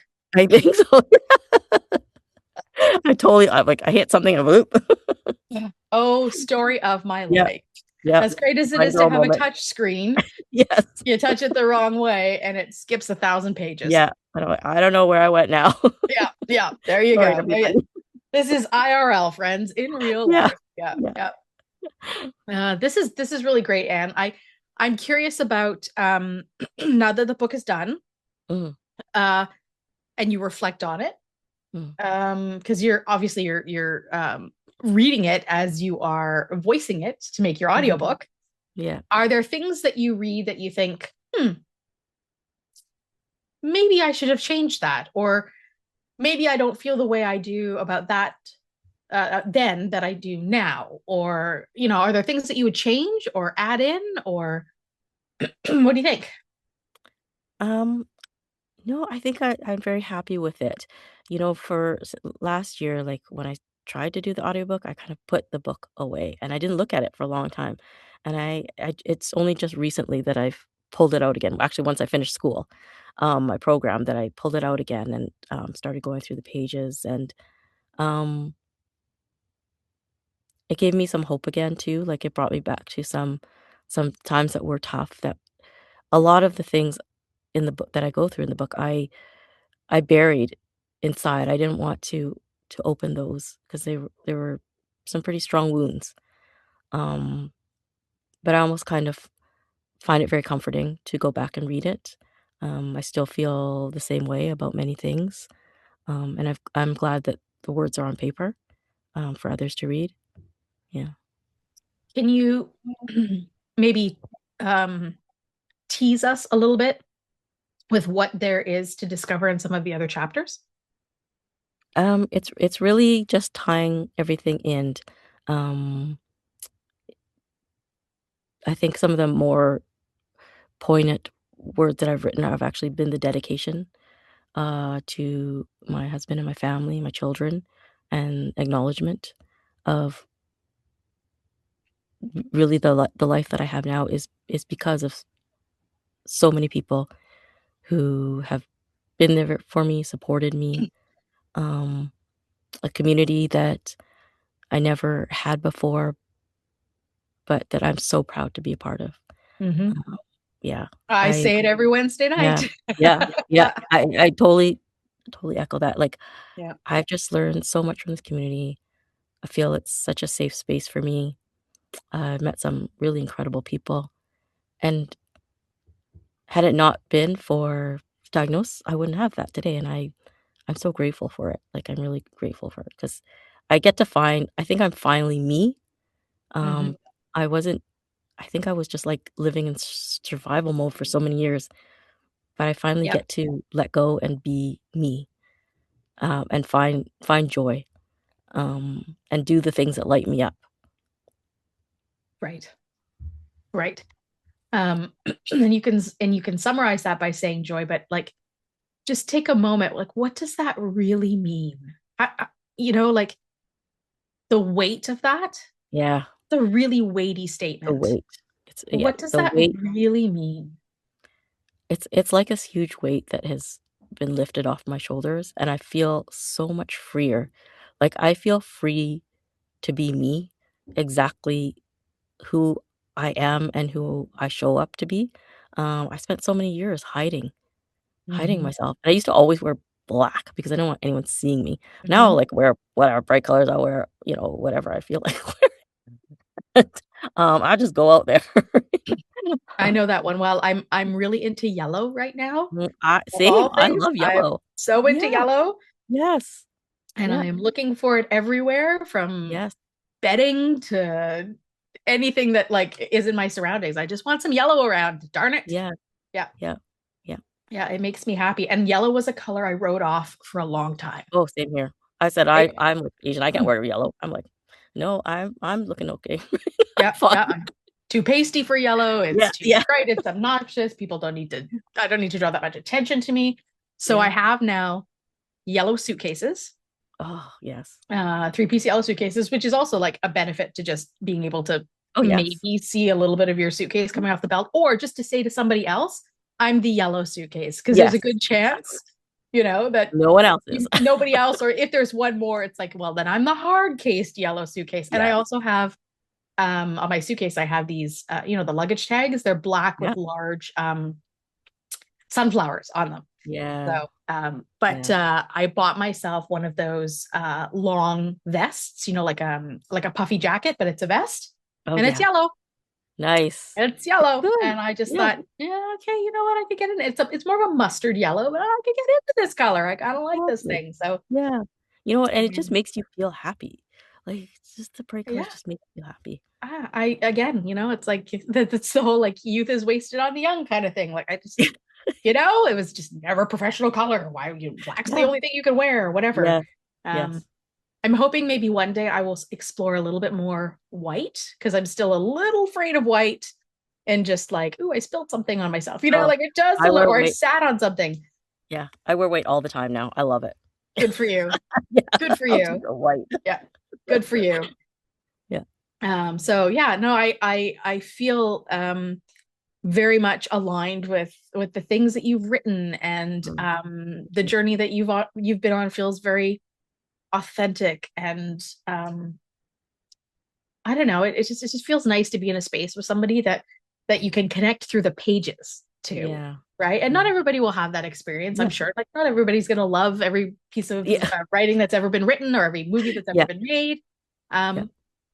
But I think, more content needs to be in the world like this. So Mm. how does somebody who wants to write their story start to do that? I mean, you had a publisher approach you. Yeah. Yeah. Um, I guess how did that manifest? Like, how did that happen for you? Were you in the right place at the right time, or whatever?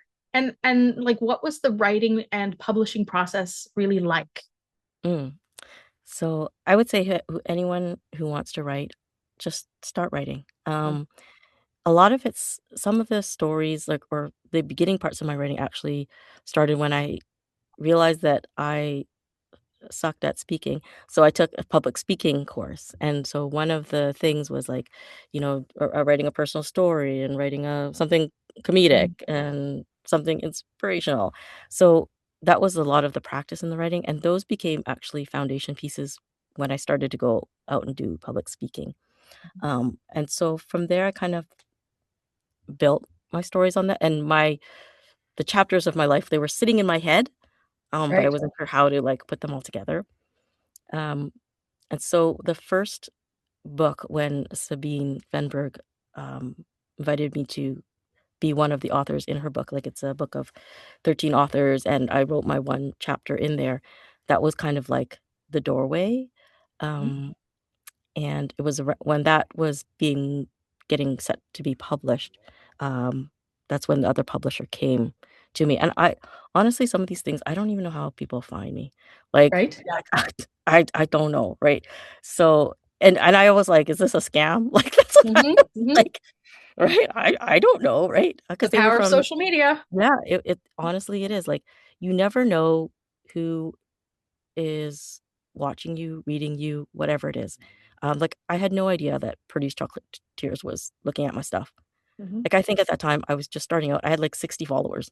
Like, Yeah. that's like nothing, right? So you never know, but it's just living your life, living it authentically, and if you're interested in writing, just start writing. Um, there's ways to publish your books, like, through Amazon and that kinda thing. But with a publisher, they had approached me, offered me a contract, and it was a year, and it was like a hybrid arrangement, so I have 75% of royalties, and they have the rest. Um Nice. Yeah, so it was really good that way, and, but it was like, "You have a year to do it. If you go over, then, we're gonna start charging you," because it was based on time and when they Right. have the illustrator and editors available, and in a way, it was really good because it kept me on track. Like, I had to, check in every few months, how it was doing. Sometimes I Mhm. pretended I did more than I did, which because I was like, kind of falling behind here." Mhm. Because you get writer's block and stuff, right? And you only have so many spoons. Exactly, exactly, right? Like, life is lifing here. Um, but yeah, so when it came to about the September, then I kind of started really getting into it because they were like, okay, we will need your manuscript by December. And I was like, oh my God, I have to have Mhm. something. So I was like really, really working on it. And it's the same process when I was writing my TEDx. I I was like, wow, great, I have this opportunity, but like, oh damn, now I have to do something Yes. about Yep. it. That's like when you get a grant. I got Yeah, the grant. Oh shoot, I actually have to do something with that money. yeah. Yeah. And then I would have something to put together for the TEDx, but then I was stuck again with this big writer's block. And it wasn't until just weeks before or when they started selling tickets, I was like, oh my God, I have to have a speech. And then then I know it will come to me. It just wasn't coming quick enough, but it Mhm. did eventually come and the pieces clicked. And it's the same with the book too. The pieces clicked. Once I saw the flow of it and how I wanted each journey to be, Mhm. then it all started to come together. Um, and then so yeah, like my manuscript was due in December of 2024. And then started in January. They started editing it, and it was out into the world by March. So they're pretty quickly Wow. going through the editing process. And we talked about I was allowed two edits for the cover, but I Mhm. specifically told them what I wanted, and it's an actual picture of me that I do have, and Mm. why I wanted that. And yeah, and then once it was out, like, they had a whole marketing pack for me, so, like, sort of, like, expectations and what I need to do, etcetera, to market the book, and it's really hard to market a book to the blind and visually impaired community, so I had to rely a lot of my sighted, um, community to help me get the book going, and it's really important that, you get as many sales on that first day, Mhm. because then it helps your Amazon rankings and, getting people to do reviews. So having people do reviews for you makes a big difference. Right. Um, yeah, and then I had so many from the sighted, visually impaired community asking for the audiobook, and I was like, "Yes, I'm coming." Yeah. And then it didn't come, and then I was like, "Oh, great. Now I'm back." Yeah, lots of moving pieces, lots of plates Lots in of the moving air, pieces. and Yes. they Yeah. often don't all to come together at the same No, no. time. So, But marketing a book and putting it out is a lot on you. You've gotta do a lot of the yep. marketing. You've gotta do a lot of the word of mouth advertising. You've gotta get out there and talk about I it. think that's Mhm. probably a misconception of when Yes. people think that, oh, you got a publisher? Oh, they'll do everything for you. And No. it's like, no, no, No. because nobody knows who you are except for your people. And Yes. then your Yes. people tell their people, and it Yes. and it grows that way. So, Yes. in that way, having a really strong social media platform is really helpful, and that's Yeah. probably maybe one of the reasons why they came knocking on your doors, because you're already established in that way. Yes. So Yes. it's not like you have to start social media from scratch and nobody knows who you are, right? Yeah. And that's a big thing too, if you're planning to write a book or put a book out there, you're really marketing yourself, like, a year before that. Yeah. Like, you might share, like, your writing process or things that are going on or just getting out there and networking, because that's the momentum you need to build by the time that book gets published so that you have as much of the sales as possible. Yeah. Do you know where you are? How many books you've sold so far? Uh, no, I don't really pay attention. Like, I just, like, 'cause for me, it's not about that, it's really Yeah. it was felt very vulnerable to put it out in the first place. Hmm. It was very vulnerable for me, so when I put it out, I kinda wanna just, like, put it out and see what happens. Yeah. Yeah, yeah, I get that. yeah. I want to let our community folks know that Sure. their time is now. If they have questions for Anne, if they have thoughts that they want to share, impacts of what they heard tonight, now is your time. While she is here in the space, live and in live and in color. Yes. I'm live in my Uh, closet. that's right. That's right. But you've got a very, very lovely bright blue background. So. Yeah, because it's normally, like, all black with the moving blankets and stuff, so I Mhm. put a blue sheet over because it Yeah. was too dark. Yeah. Okay, so I know that we've got a hand up from Ben, so we're going to go to Ben, and then we're going to go to Oh, Megan. okay. And Hands folks, up. can you just get folks to mute themselves, please, because we're getting some background noise. So go ahead, Ben. Okay. Anne. Hi, Ben. Hi. So my question for you is your book, the book that you're put out on Spotify or Apple Music, so people could, the audiobook, of course, is it on like Apple Music or Spotify? Yes or no? No, not yet. Like I'm actually And just when do you started hope today. to have it out? I just started today actually recording it. Today was I recorded the introduction page. I believe I have my instructor from my voice acting program who's directing me, and I have one of the audio engineers. So I have a nice little team that's helping me right now. We're planning to do most of it in June, and hope to finish it then. I hope in the fall that I can put it out, the audiobook out, and then it should be. I'm aiming for like Audible, Sela, um, all the platforms because I want it out for this community. And some of the libraries have been asking as well too. That's great. Awesome, Ben. Great question. Megan, And let's good go to night to Megan. you all. Thank you, Ben. Have a good night. All right, we'll go to Megan. Hi, Megan. Oh my gosh, Anne, that story made me return to advocate. You know, I'm a self-advocate myself, and I'm a board director of BC People First, which is a self-advocate movement, which is also in Vancouver. Oh, okay. So, I am so proud of you. You are a self-advocate, a truly born self-advocate. I'm really, really, really proud of you. I know. Thank you so much. You're so welcome. Oh my gosh. The question is, how would my self-advocate group, BC People First, get your book? Like through, Indigo, we got, Mandela Books, let's see, what's that name? Banyan Books, because they got self-help books. They got like many bookstores. Like which bookstores would I go to? Like Chapters. I mean Indigo, or is it all online? It is. It's available everywhere books are sold, major retailers, but it mostly be ordered online through them. So like Amazon, Chapters, Indigo. It's even on like Amazon Japan. It's available all over the world. You just have Awesome. to ask the bookstore to order it in for you because they don't keep it on the shelf, but they'll order it in. You are more than welcome to be in my self-advocate group because I'm a board director first. Okay. And it'd be great for you to have a self-advocate and maybe to talk about what you just said, but what eye health and eye stuff.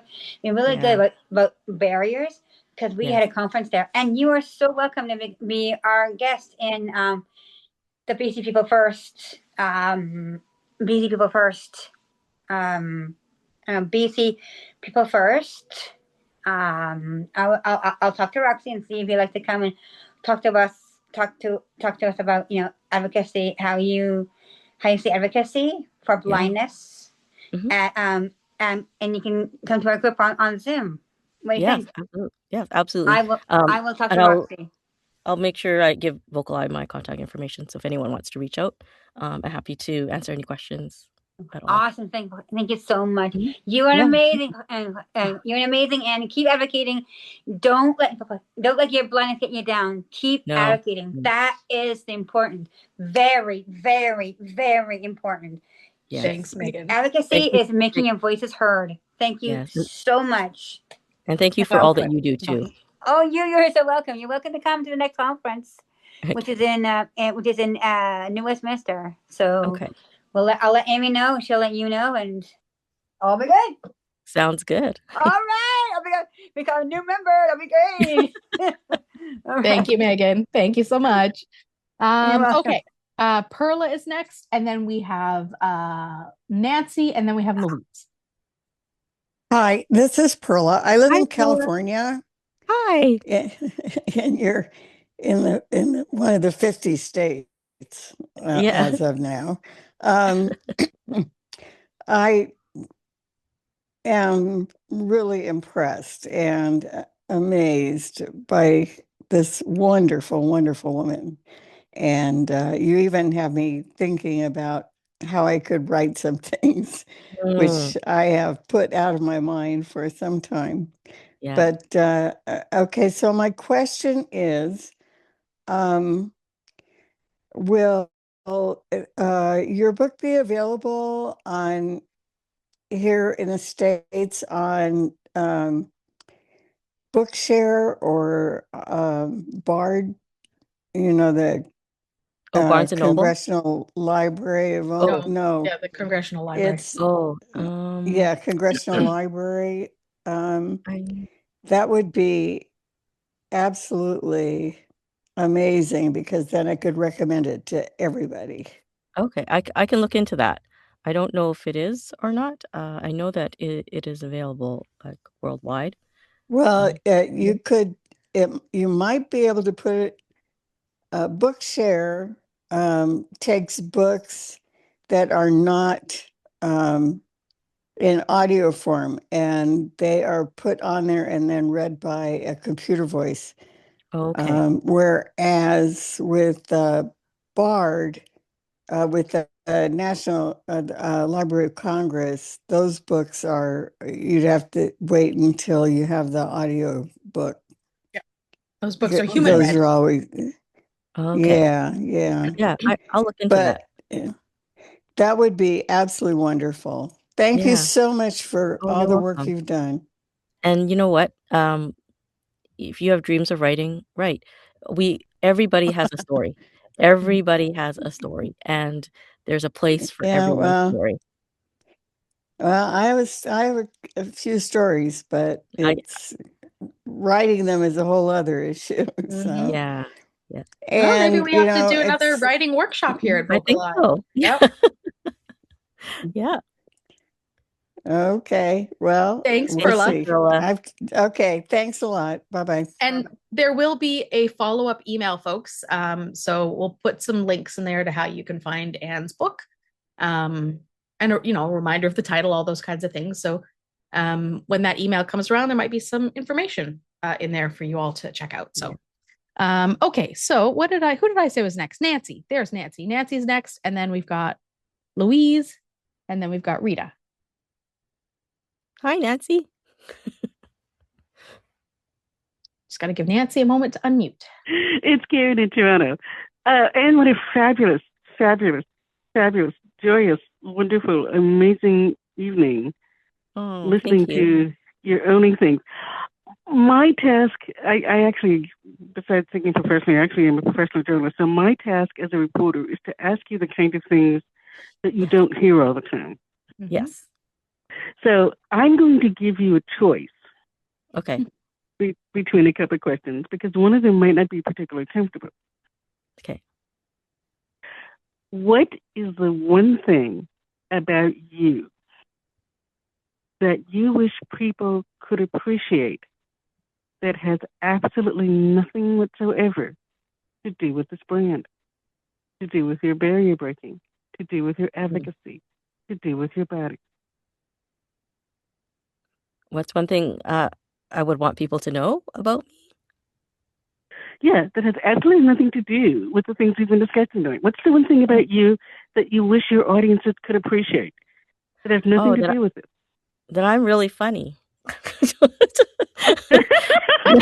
can attest to that one. Yeah. Yeah, I'm really funny. I entertain my kids a lot. My kids are older, but during COVID, like, I entertained them ridiculously. I looked up how to peel garlic on YouTube, and I saw that if I used 2 stainless steel bowls and put the whole garlic cloves in there and, like, I shook it like crazy, I could peel garlic quickly. So I did that. I didn't realize how loud it would be, so it sounded like fire engines coming through the house. So I ran outside and I ran to the shed and I shut the door, but it's all dark in there, so I couldn't see. And I'm shaking these garlics, and all the skins are flying everywhere like crazy. And my kids are just like, "Oh my goodness," right? I'm always like doing something funny and silly. Yeah. Can Well, now we need a video anthology. Oh yeah. you hear me? Hang on, Nancy. Just hang on a sec. Very nice. All right. That's a great answer. That's a great answer. That's a great answer. And it was The actually other one of thing for public speaking. I use that as one of my speeches too, like my funny story. yeah. That actually brings me to the other question, which is,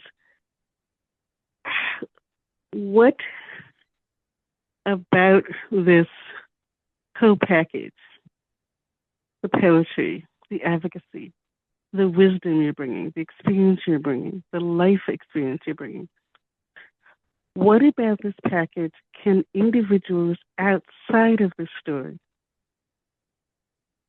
where can they see themselves in what you've written, so that you don't get the, oh wow, what an amazing person, I could never do this. You know what I'm talking about. Oh man, you're amazing, I could never live like you. And obviously you put so much thought and heart and beauty into your words that you want the average person to pick up these books and see some part of themselves in what you've created. What do you think that is? What should they look for? That they will see a piece of themselves in it. My very first chapter touches on grief, losing my mom, and anyone that has gone through grief or lost a person or anything like that. I think it resonates with people, that feeling, that loss, the unknown, that uncharted territory, and then going into my husband. I'm also a caregiver for him too. He suffered a stroke at the age of 40.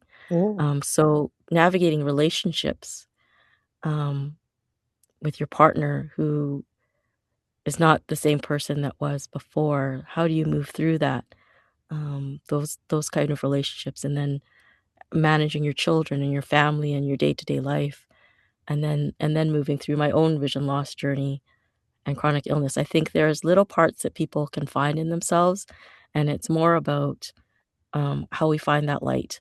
I often say, those cracks in the sidewalk in the road, it's the cracks is where the light comes through, and that's where your strength is found, and that's where we need to look. It's not in the big grand gestures or like I survived this or I overcame that. It's walking through all of that and then coming out on the other side and carving a new path for yourself. There you go. Great answers both. Thank you, ladies. I'll go back to the corner here. Thank you so much. Thanks for the questions. All right, friends. Nancy, you're up, and then it's Louise, and then it's Rita, and then I'm going to cut the list there tonight. Hi, Anne. How are you doing? I'm good. So much. So good to see you. Oh my God, you're amazing. Ever since we did that story for our mom. Yes. And, I listened back to our stories and, you touched me, the stories, and you continue now with your dream by doing your journey of another book and, barriers and holding those weights and everything else. Like, it makes me feel, I cried because I felt like I was in the same position that you're in. And that touched me. And, the stories that you touch and you're explaining everything meant a lot. Like, I just started writing to my children, my grandchildren, and after doing the workshop, I realized that I can never see my grandchildren, and the story is about me feeling and touching and asking them. And it's been actually 4 years, and I did it again and wrote with my younger granddaughter, and I told my daughter on Mother's Day I have written a story, but I want to finish it, but not to give to them if anything ever happened, that they have a story that I wrote for them. Yeah. Even though I didn't write very good, I just keep dotting things down. Oh, yeah. The date, the time, the feeling, every little moment that we touch, it makes me feel special. Yeah. And I think it's like, I think about my kids when, missing their grandmother, my mother, and it's like, they would have loved to have that something just that they could hold on to, that they could reach back into the past and maybe see a little bit of themselves in her. I think these stories are so important, and that we keep them and we we tell them, because we have so many life lessons that we can offer. And it's really funny because I was at the house a couple of weeks ago, and she goes, "Nani, why do you always call me? I'm a cucumber, and I'm a zucchini, or I'm a watermelon." I go, "Because that's what I don't know what you look like. I just shape like Yeah. I know what I was in a grocery store. I know what vegetables look like. So you're Yeah. my vegetable, and you're a fruit. When one's a fruit, one's a vegetable." She Yeah. goes, "Oh, that's cool." And then talk Yeah. about yellow. Am I a yellow girl or am I a white girl? I go, "I don't know. I thought we're coconut. I thought we're white inside. We're brown outside." So they joke around with me, but I just wish I can see them. And I write each time I stay with them, I write things about this is the day I came over and I did this with you. And Yeah. wow, it's like amazing what you pick up. And I don't know, it's just listening today made me feel such touching. Thank you for doing this. Oh, that's good. I'm so glad. Thanks. It's so good to hear from you, Nancy. Yeah, and I'm glad we got to do the workshop with the puppet and Yeah. the workshop with the book, and I got to meet you at, it's Yes. amazing. Thank you. It And is. keep your journey, and I can't wait to buy this book and the next chapter, do a fiction or do a story, that I can buy it or get it on tapes at the library so I can, start listening to something that you did. Yes. Yeah. And hope your husband gets well. And yeah, Thank you. you're doing a wonderful job. Thanks, Nancy. Okay, we've got Louise, and then we've got Rita. Come on in, Louise. I'm coming in. Okay. First Hi, of all, thank Louise. you for sharing your story tonight and I want to read the book. I've always said if I could sit down and write my story, the full story, I mean, to go through the journey of losing our sight. I was born total and I'm back total, but what I had in the years in between and what I went through, that journey is unique. Yeah, it's unique to everyone. And especially like anyone going through it, like we're hungry for those stories because like we want to find little pieces of ourselves in others, like that we're not alone. So I think it's so important. And how people treat us and how Yeah. we learn to move forward as we walk through our journey. As I've lost it slowly over the years. But I remember waking up in the hospital after my second detached retina. And of course, I was totally blind in my right eye and I had a patch in my left eye. I looked at my breakfast tray the next morning and go, okay, this is a new journey. Yeah. I knew I would get my sight back as soon as that patch came off, if there was any chance. But it was like, okay, you have to accept this moment as what it is. And, I was brought up with visually impaired parents. Yes, my mom's high B3, my dad was low B3. I was grown up with a grandfather who's deafblind. And I grew up in the community. I grew up going to school in the blind community. But most of all, I grew up in the sighted world for years and felt that part of it too. Yeah. And being a part of different parts of it, that journey is unique. And there's sometimes I lost my dad only last May. And, though my dad was part of my life for 59 years, there's something I did, I wanted him to see my new guide dog in me, in my partnership, that I was up after falling and breaking my hip in 2023 and having knee surgeries in 2024. I wanted to let him see me back up on my feet, but I knew that's never going to happen. I knew, even when the journey was going on, I knew it wasn't going to happen, but you still have those dreams that they can see something and know that you've accomplished your goal. Yeah. I believe they're always with us in some way.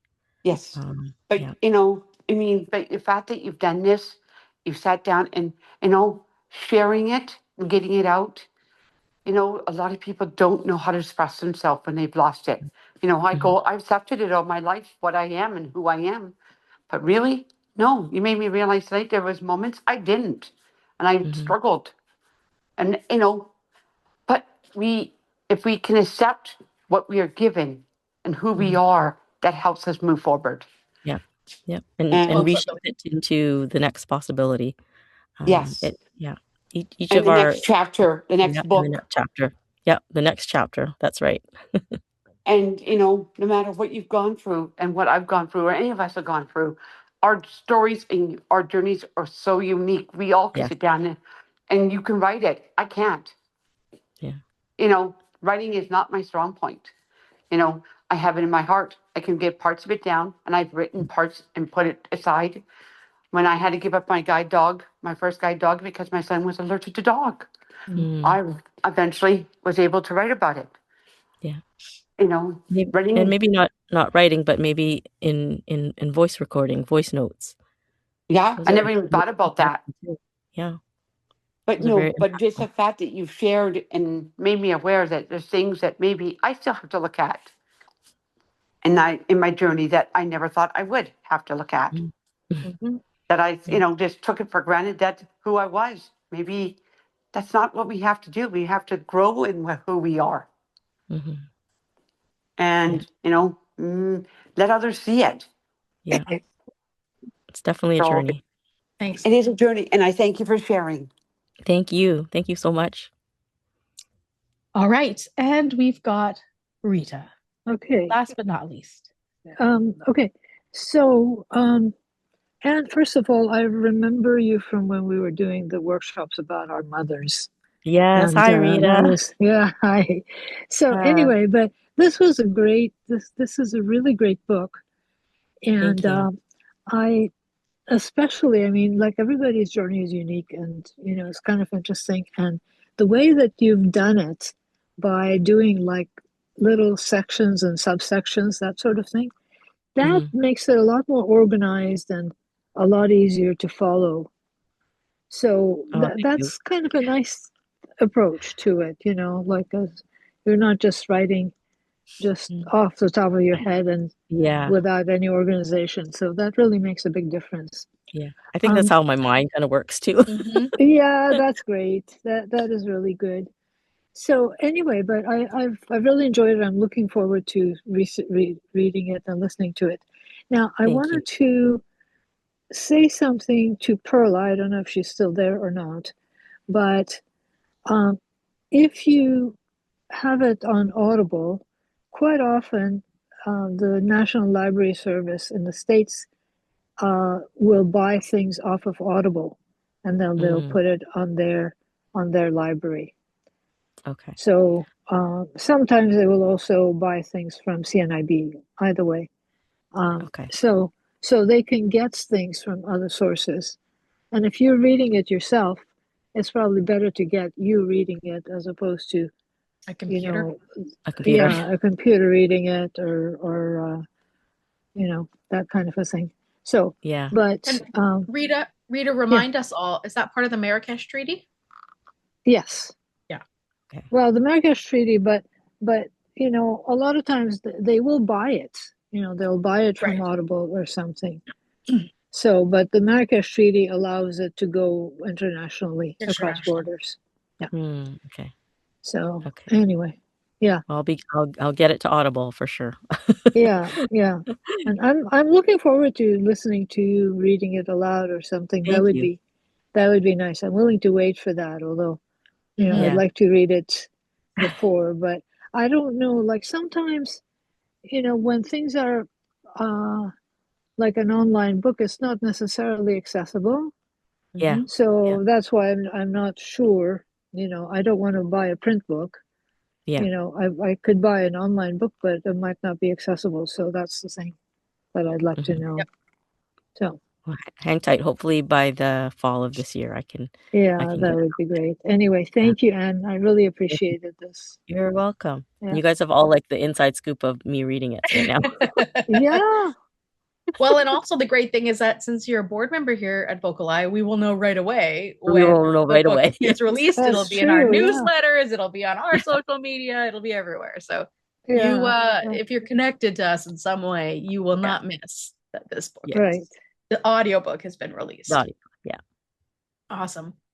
Well, my friend, it's been a lovely evening of you sharing thoughts and advocacy and stories and all sorts of beautiful things. I'm just so delighted that you're willing and wanting to share in this space, but also just really feel touched from a community perspective, from knowing you, but also from knowing that part of your motivation is for family, to be able to have something for them. Because when I think about it, like once somebody in our life that's so important to us isn't there anymore, it's a real comfort to have something with you that can remind you or have a little sneak peek into the advice that they might have given you if they were right in front of you. And what they were thinking of. Yeah. And I always hope that this book will be something that my kids can pick up and feel connected to me in some way. And hopefully their kids too, to know whatever you're going through, you'll find a way. And you know what? You are the author of your own story. You can write your story. Well, there's some authors that are behind the VocalEye scenes that write some grants, and again, I think maybe Anne needs to lead us in a little writing workshop, maybe in with the technique that you've been writing with, which is sort of the subheading technique, and how we can use that to write down our own stories. Yeah. Very cool. This path, you never know where it takes me. I have no. Right.